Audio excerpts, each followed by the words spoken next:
राष्ट्रवादी काँग्रेस पक्षाचे प्रांतिक सदस्य तथा सहकार शिरोमणी वसंतराव काळे सहकार साखर कारखान्याचे चेअरमन माननीय कल्याणराव काळे यांची राज्यपाल कोट्यातून विधान परिषद सदस्यपदी नियुक्ती व्हावी यासाठी राष्ट्रवादीच्या प्रमुख आमदार व पदाधिकाऱ्यांच्या शिष्टमंडळाने पक्षाचे राष्ट्रीय अध्यक्ष तथा राज्याचे उपमुख्यमंत्री नामदार अजितदादा पवार यांची मुंबई येथे भेट घेऊन आग्रही मागणी केली।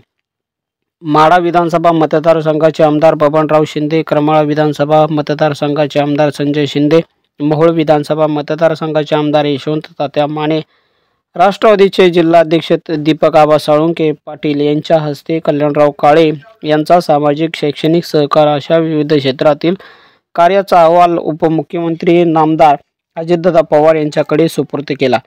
राज्यपाल कोट्यातून विधान परिषद सदस्याची कल्याणराव काळे यांची राष्ट्रवादीतर्फे नियुक्ती केली जावी अशी शिफारस आणि आग्रही विनंती सर्वांनी केली।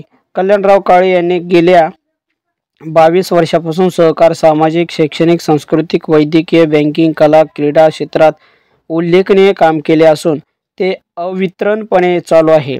त्यानुसार राज्यपाल कोट्यातून भारताची दक्षिण काशी व तीर्थक्षेत्र पंढरपूर या ठिकाणचा प्रतिनिधी म्हणून विधान परिषद सदस्यपदी कल्याणराव काळे यांची नियुक्ती व्हावी अशी आग्रही एकमुखी भूमिका सर्व नेते मंडळींनी उपमुख्यमंत्री अण्णा अजितदादा यांच्यासमोर मांडली।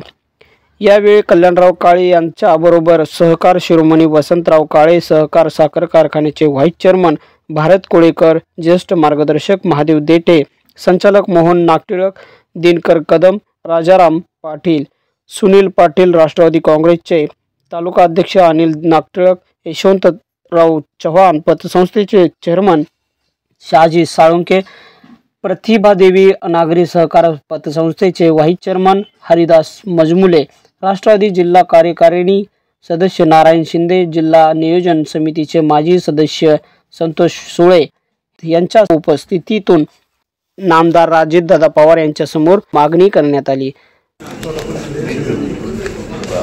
आपलं पार्लमेंटरी बोर्ड जे आहे त्याच्यामध्ये हा विषय ठेवतो। बिहार सबसे तेज न्यूज़ला लाईक करा, शेअर करा, सबस्क्राईब करा।